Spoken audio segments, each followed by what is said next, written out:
ఆయన మాటలు తూటాల్లా పేల్తాయి, వ్యాఖ్యలు చేస్తే వివాదాస్పదమవుతాయి. ప్రత్యర్థి పార్టీలను ఓ రేంజ్లో చెడుగుడు ఆడుకుంటూ ఉంటారు. పాదయాత్ర చేసి ప్రజల్లో క్రేజ్ సంపాదించుకున్న ఆ నేత మొన్నటి లోక్సభ ఎన్నికల తర్వాత కేంద్ర ప్రభుత్వంలో ప్రమోషన్ కొట్టేశారు. ఎందుకో ఆయన ఈ మధ్య సైలెంట్ అయిపోయారు. ప్రత్యర్థులకు ధీటుగా సమాధానం ఇచ్చే ఆ నేత మౌనం వెనుక కారణాలేంటి? బండి సంజయ్ కేంద్ర హోంశాఖ సహాయ మంత్రి. ఆయన ఏం చేసినా సంచలనమే. కార్పొరేటర్ స్థాయి నుంచి కేంద్ర మంత్రి స్థాయి వరకు ఎదిగిన నేత. గల్లీ నుంచి ఢిల్లీ దాకా అందరితో టచ్లో ఉంటారు.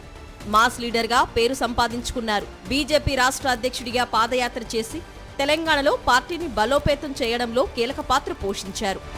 ఏమైందో ఏమో గానీ బీజేపీ పెద్దలు గత ఏడాది అసెంబ్లీ ఎన్నికలకు ముందు రాష్ట్ర అధ్యక్ష బాధ్యతల నుంచి బండి సంజయ్ను తప్పించారు. ఎవ్వరూ ఊహించని విధంగా అకస్మాత్తుగా ఆయన్ను పక్కన పెట్టారు. కేంద్ర మంత్రి కిషన్ రెడ్డికి పార్టీ స్టేట్ ప్రెసిడెంట్గా అదనపు బాధ్యతలు అప్పజెప్పారు. అసెంబ్లీ ఎన్నికల్లో 8 స్థానాలకే పరిమితమైన బీజేపీ పార్లమెంటు ఎన్నికల్లో 36% ఓట్లతో కాంగ్రెస్తో సమానంగా 8 లోక్సభ స్థానాల్లో విజయం సాధించింది. కరీంనగర్ లోక్సభ స్థానం నుంచి రెండోసారి గెలిచిన బండి సంజయ్కు కేంద్ర హోంశాఖ సహాయ మంత్రి పదవి లభించింది. ఇక్కడ వరకు ఓకే. సడన్ గా కొంతకాలంగా బండి సంజయ్ సైలెంట్ కావడం ఎందుకనేది పార్టీలో చర్చనీయాంశంగా మారింది. బీజేపీ రాష్ట్ర అధ్యక్ష ఎన్నికలు త్వరలో జరగనున్నాయి. ఈ సమయంలో ఆయన మౌనంగా ఉండడం వెనుక కారణమేంటి అన్న దానిపై ఆయన వర్గీయుల్లో టెన్షన్ నెలకొంది. తెలంగాణ రాజకీయాల్లో చర్చల మీద చర్చలు జరుగుతున్నాయి. బీజేపీ రాష్ట్ర సారథిగా ఎవరు వస్తారనే దానిపైనే తమ భవిష్యత్తు ఆధారపడి ఉందని పలువురు కమలం పార్టీ నేతలు భావిస్తున్నారు. బండి సంజయ్కే మళ్లీ పార్టీ రాష్ట్ర అధ్యక్ష బాధ్యతలు ఇస్తారా? కొత్తవారికి ఇవ్వాలని అనుకుంటే బండి సంజయ్ తన మద్దతు ఎవరికి ఇస్తారు అనే దానిపై క్యాడర్లో ఉత్కంఠ నెలకొంది.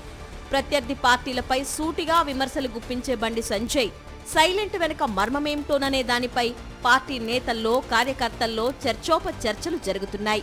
బీఆర్ఎస్ కావచ్చు, కాంగ్రెస్ కావచ్చు, నేరుగా ఢీకొట్టడం సంజయ్ స్టైల్ అని గతంలో అనుకునేవారు. అలాంటి కీలక నేత ఎందుకోగాని గత కొంతకాలంగా మౌనంగా ఉంటున్నారు.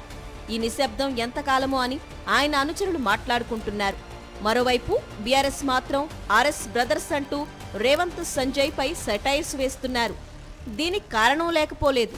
కేసీఆర్ పేరు ప్రస్తావన రాగానే ఒంటికాలిపై లేచే బండి సంజయ్ రేవంత్ విషయంలో మాత్రం ఏదో అనాలంటే అనాలన్నట్లుగా విమర్శలు చేస్తున్నారనేది ప్రస్తుతం తెలంగాణ రాజకీయ విశ్లేషకులు చేస్తున్న విమర్శ.